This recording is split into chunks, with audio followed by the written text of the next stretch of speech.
ক্ষমতার চেয়ারের পরিবর্তন হয়েছে শক্তিধর মার্কিন যুক্তরাষ্ট্রে, তবে এর প্রভাব পড়েছে পুরো বিশ্বজুড়ে। নতুন ট্রাম্প প্রশাসন মোটে 2 মাসের শাসনামলেই বদলেছেন পূর্ববর্তী প্রশাসনের বহু সিদ্ধান্ত, বহু নিয়ম। গাজা থেকে শুরু করে গ্রিনল্যান্ড, ইরান হোক বা রাশিয়া কিংবা এশিয়ায় ভারত বা চীন, সর্বত্র পড়েছে ট্রাম্পের প্রত্যাবর্তনের ছাপ। বদলে গেছে বন্ধুত্বের সংজ্ঞা, কে কার মিত্র, কে কার শত্রু রাষ্ট্র। ট্রাম্প প্রশাসনের রহস্যময় ব্যবহারে সেটা নিয়ে তৈরি হয়েছে তীব্র ধোঁয়াশা। তবে সব বদলালেও যুক্তরাষ্ট্র কিন্তু একটা জায়গায় গিয়ে আটকে গেছে, ইসরায়েল। দখলদারি রাষ্ট্রের প্রতি যুক্তরাষ্ট্রের যেন বেশি আবেগ কাজ করে। তাই তো দুনিয়া জুড়ে যতই পালাবদলের হাওয়া লাগুক, ইসরায়েলের সঙ্গে আমেরিকার সম্পর্কে পড়েনি এতটুকু আঁচ।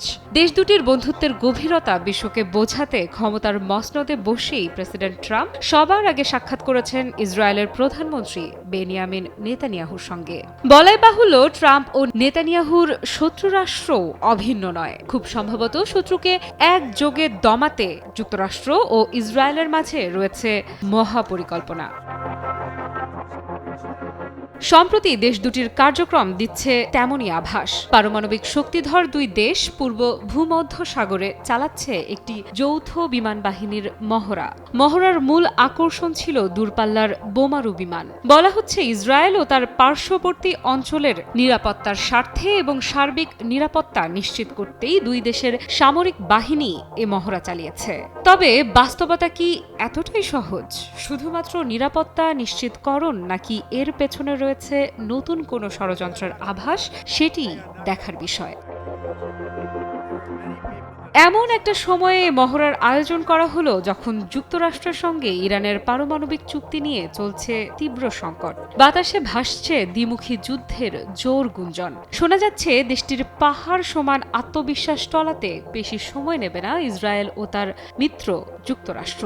এমন পরিস্থিতিতে ইরান নিজেদের নিরাপত্তা ব্যবস্থা জোরদার করার পাশাপাশি ইরানি সেনাবাহিনী রয়েছে সর্বোচ্চ সতর্ক অবস্থানে। প্রতিকূল পরিস্থিতি মোকাবেলায় দেশটির প্রেসিডেন্ট মাসুদ পেজেশকিয়ান দিয়েছেন জাতীয় ঐক্যের ডাক। ভয়াবহ যুদ্ধের আশঙ্কায় বিশেষজ্ঞদের মত, ইরানের সঙ্গে পারমাণবিক চুক্তিতে ট্রাম্পের জন্য সুযোগের দরজাটি দ্রুত বন্ধ হয়ে আসছে। এদিকে ইরানে চলছে একের পর এক সফল সামরিক মহড়া। শত্রুদের হুমকি মোকাবেলায় দেশটি রয়েছে সর্বোচ্চ প্রস্তুতির শীর্ষে। এরপরই এলো যুক্তরাষ্ট্র ও ইসরায়েলের যৌথ মহড়ার খবর। ইসরায়েলি সেনাবাহিনীর এক বিবৃতি অনুসারে পূর্ব মধ্য সাগরে ইসরায়েলি F-35 এবং F-15 জেট ফাইটাররা মার্কিন B-52 একটি দূরপাল্লার কৌশলগত বোমারু বিমানের সঙ্গে মহড়ায় অংশ নিয়েছে।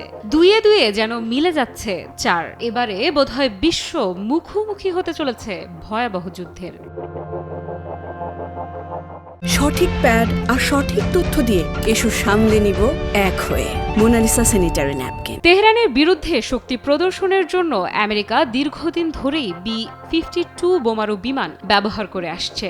এই বিমান ইরানের ভূগর্ভস্থ পারমাণবিক স্থাপনাগুলোতে হামলা চালানোর জন্য বোমা বহন করতে সক্ষম। এ মহড়ার মাধ্যমে ইসরায়েলের বিমান বাহিনী তেহরানের ওপর হামলারও এক ধরনের প্রস্তুতি সেরে নিয়েছে বলে দাবি ইসরায়েলের সংবাদ মাধ্যম টাইমস অব ইসরায়েলের। যুক্তরাষ্ট্রের সহযোগিতা ছাড়াও এর আগে ইসরায়েলের বিমান বাহিনী ইরানের ওপর 2 বার হামলা চালিয়েছে। তবে এবার তারা মার্কিন B-52 জোটের ওপর নির্ভর করতে যাচ্ছে।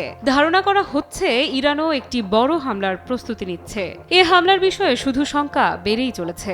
বাড়তে থাকা শঙ্কার মধ্যেই জানা গেছে ভূগর্ভস্থ টানেলের মাধ্যমে ইরান একটি পারমাণবিক ক্ষেত্র তৈরি করেছে। তাই তারা যেভাবে ইচ্ছে সেভাবেই হামলা চালাতে পারছে না। আন্তর্জাতিক বিশ্লেষকদের মতে যুক্তরাষ্ট্র ও ইসরায়েলের এই সামরিক মহড়া মূলত ইরানের জন্য এক প্রকার হুঁশিয়ারি বার্তা।